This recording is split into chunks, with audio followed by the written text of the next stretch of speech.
बिस्मिल्लाहिर्रहमानिर्रहीम। अस्सलाम वालेकुम स्टूडेंट, मैं हूं Wajid Ali combo, chemistry first year chapter 9। Student, collective properties के सिलसिले में ये दूसरा लेक्चर है। इस लेक्चर में हम लोअरिंग ऑफ वेपर प्रेशर इसको स्टडी करेंगे। कलेक्टिव प्रॉपर्टीज, उसके एप्लीकेशन में हमने पढ़ा था कि collective properties help us to determine the molecular mass of a compound. तो आज के इस लेक्चर में हम देखेंगे कि हम लोअरिंग ऑफ वेपर प्रेशर से कैसे molecular mass of a compound इसको मालूम करते हैं। मैं आपके साथ एक न्यूमेरिकल इसको भी शेयर करूंगा। तो आइए हम आगाज करते हैं lowering of vapour pressure. Student, lowering of vapour pressure में हम पहले ना वेपर प्रेशर इसको समझना चाहते हैं। वेपर प्रेशर को हम समझेंगे, फिर हम लोअरिंग ऑफ वेपर प्रेशर को पढ़ेंगे और फिर हम टॉपिक को आगे लेके बढ़ेंगे। अब वेपर प्रेशर क्या होता है, आइए इसको देखते हैं। स्टूडेंट, वेपर प्रेशर में ना मेरे पास ये कंटेनर है। इस कंटेनर में हम एक लिक्विड लेते हैं। This one is a close container. उसमें हम लिक्विड लेते हैं और इस कंटेनर को एक स्पेसिफिक टेंपरेचर पे हम रखते हैं। सपोज 30 डिग्री सेंटीग्रेड थर्मोस्टेट पे रखते हैं। अब क्या होगा, अब ये होगा कि ये जो लिक्विड है it will converts into vapours and those vapours are collected over the surface of the liquid. इनमें से कुछ वेपर्स दोबारा जाके लिक्विड सरफेस के साथ टच करते हैं और लिक्विड उनको रिकैप्चर कर लेता है। लिक्विड का वेपर्स में कन्वर्ट होना, this one is called evaporation, और वेपर्स का दोबारा लिक्विड में जाना, this one is called condensation. एक वक्त आएगा जब रेट ऑफ एवेपोरेशन और रेट ऑफ कंडेंसेशन बराबर हो जाएंगे। इस मौके पे हम कहेंगे कि इस कंटेनर के अंदर, क्लोज कंटेनर के अंदर इक्विलिब्रियम एस्टेब्लिश हो गया। माय डियर स्टूडेंट, जब क्लोज कंटेनर में इक्विलिब्रियम एस्टेब्लिश हो जाएगा, फिर ये वेपर्स लिक्विड की सरफेस पर जो प्रेशर एक्सर्ट करेंगे, that is called the vapour pressure. हम इस वेपर प्रेशर की बात कर रहे हैं। और दूसरी बात, जब आप इसमें प्योर लिक्विड लेते हैं, the vapour pressure of that pure liquid, that is called P0।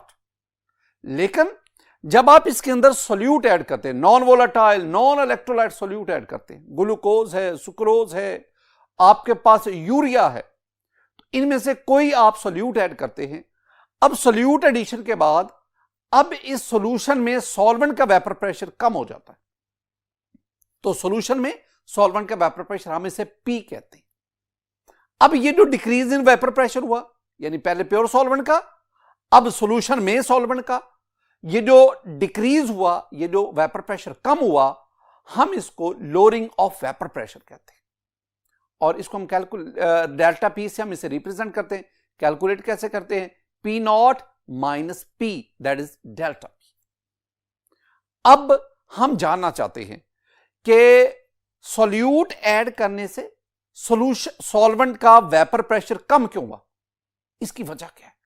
My dear student, इसमें आप देखें, जब आपके पास प्योर सॉल्वेंट होता है, प्योर सॉल्वेंट में the whole surface of all the surface of solvent is available for solvent molecule to escape. लेकिन जब आप उस सॉल्वेंट में सॉल्यूट ऐड करते हैं, अब tendency to escape the molecule into vapour से ये कम हो जाती है। इसके दो वजूहात। पहली बात, सॉल्यूट के आने की वजह से अब सॉल्वेंट की कुछ सरफेस सॉल्यूट मॉलिक्यूल्स ऑक्यूपाई कर लेते हैं, लिहाजा लेस सरफेस एरिया की वजह से अब सॉल्वेंट मॉलिक्यूल का वेपर्स में जाना कम हो जाता है। और एक और बात, जब आपके पास सॉल्यूट सॉल्वेंट में ऐड किया, अब सॉल्यूट सॉल्वेंट इंटरेक्शन होती है। अब सॉल्वेंट के मॉलिक्यूल सॉल्यूट पार्टिकल्स के साथ अट्रैक्शन क्रिएट करते हैं। जैसे जब आप ग्लूकोज को वाटर में ऐड करते हैं, तो ग्लूकोज वाटर के साथ हाइड्रोजन बॉन्डिंग क्रिएट करता है, और उस हाइड्रोजन बॉन्डिंग की वजह से अब सॉल्वेंट मॉलिक्यूल का वेपर्स में जाना कदरे मुश्किल हो जाता है। ये दो वो वजूहात हैं जिनकी बिना पर सॉल्यूशन में सॉल्वेंट के वेपर्स कम बनते हैं, और कम वेपर्स का मतलब है कि उसका वेपर प्रेशर कम हो जाता है। ये हमारे पास था कि किस तरह एक सॉल्यूशन में सॉल्वेंट का वेपर प्रेशर कम करता है, और इसी से हमने लोअरिंग ऑफ वेपर प्रेशर इसको मालूम किया।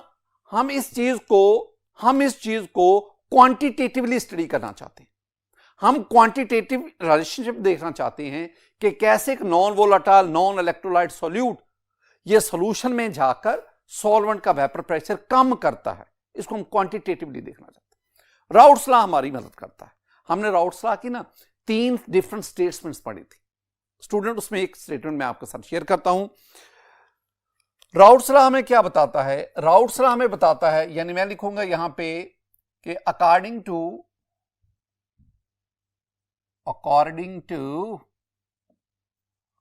राउट्स लॉ, राउट्स लॉ में क्या कहता है? वो बताता है हमें कि the relative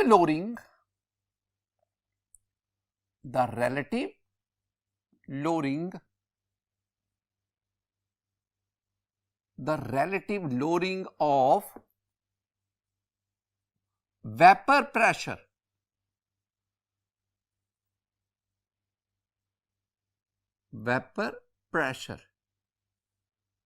is directly proportional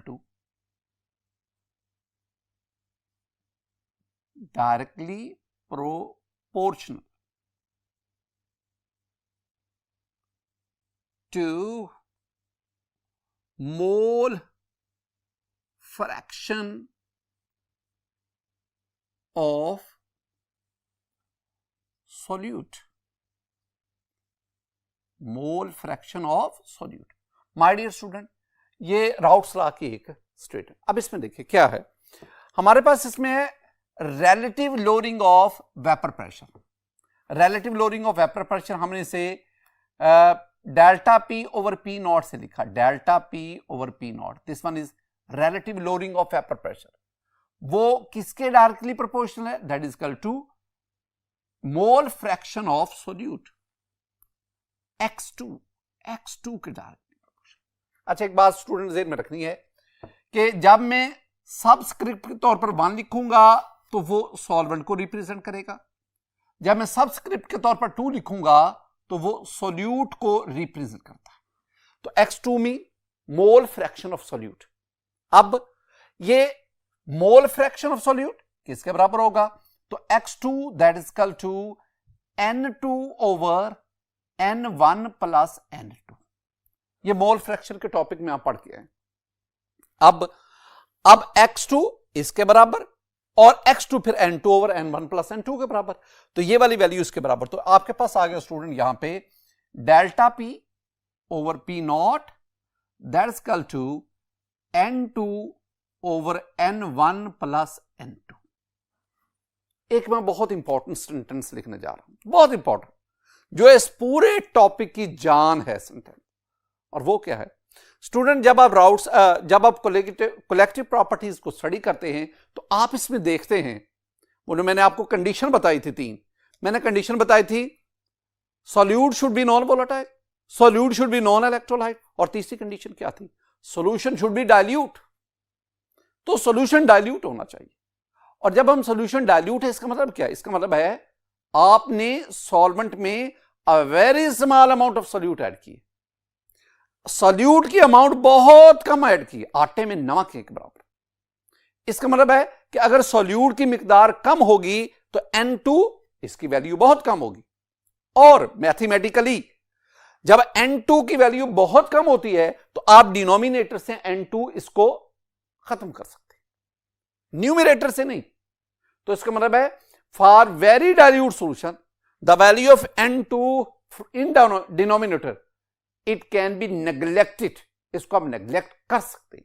देखें मैंने क्या कहा, मैंने कहा कि for dilute solution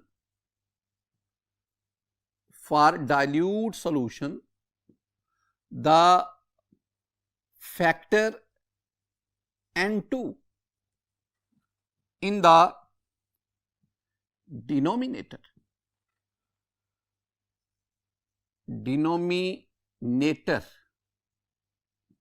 can be neglected।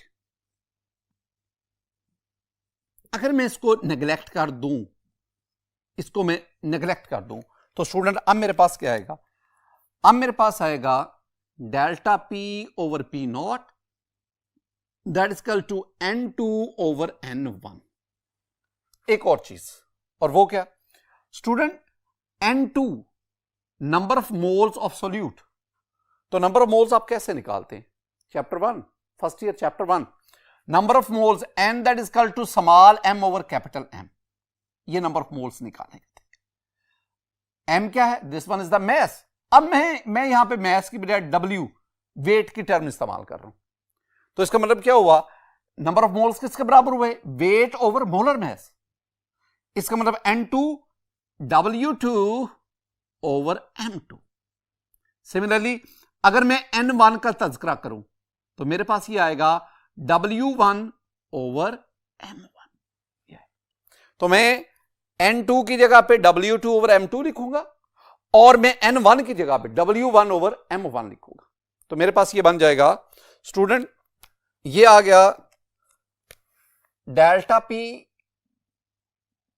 Over P not that is equal to, पहले मैं लिखूंगा W2 over M2 and here we have W1 over M1। और मैं अगर ये M2 नीचे आ जाएगा, M1 ऊपर चला जाएगा, तो मेरे पास ये हो जाएगा delta P over P not that is equal to W2 M1 over W1 M2। अब हम क्या फाइंड आउट करना चाहते, we want to determine the molar mass of solute. हम इस वैल्यू को कैलकुलेट करना चाहते, ये वाली M2, this one is the molar mass of solute. तो M2 आपके पास स्टूडेंट क्या आएगा, M2 मेरे पास आ गया, अगर आप इसको इधर ले जाएं, ये ऊपर चला गया, ये इधर आएगा तो ये घूम जाएगा, यानी P not over delta P that is equal into W2 M1 over W1। ये आपके पास वो फॉर्मूला आ गया, वो इक्वेशन आ गई जिसकी मदद से आप लोअरिंग ऑफ वेपर प्रेशर से आप molar mass of solute find out कर सकते हैं।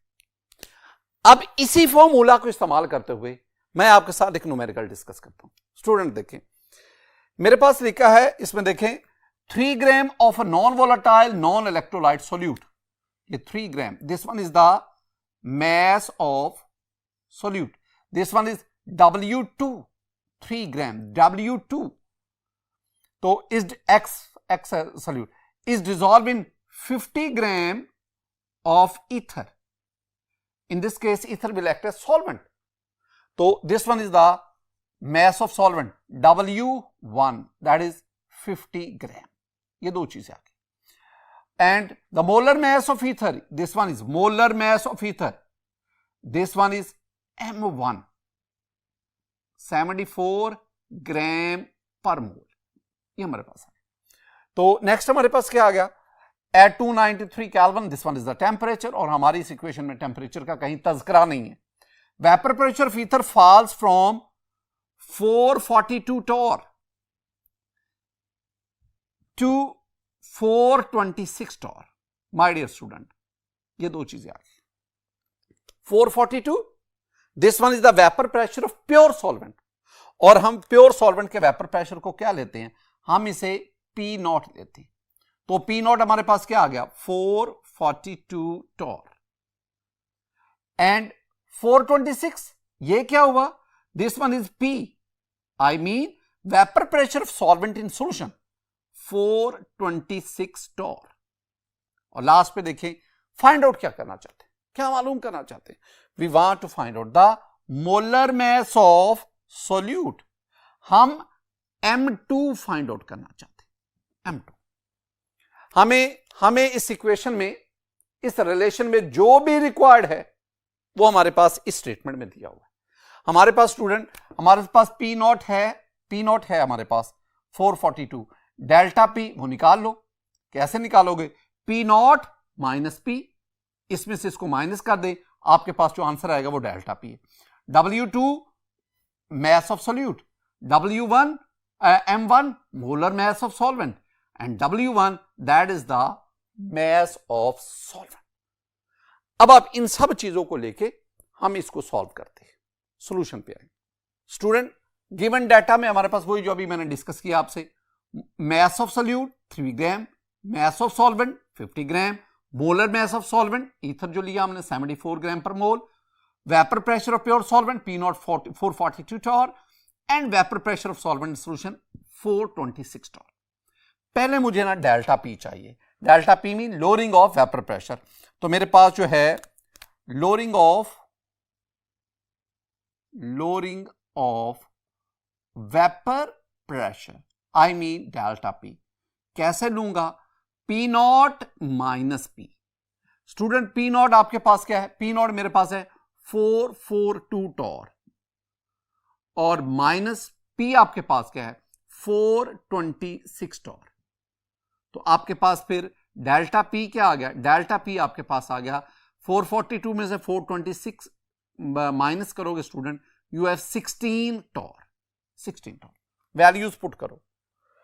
P nought, my dear student, P nought आपके पास आ गया 442 टॉर, 442 ओवर डेल्टा पी अभी हमने निकाला है 16 multiply by W2 is 3 gram into M1 74 divided by we have W1 and W1 is 50.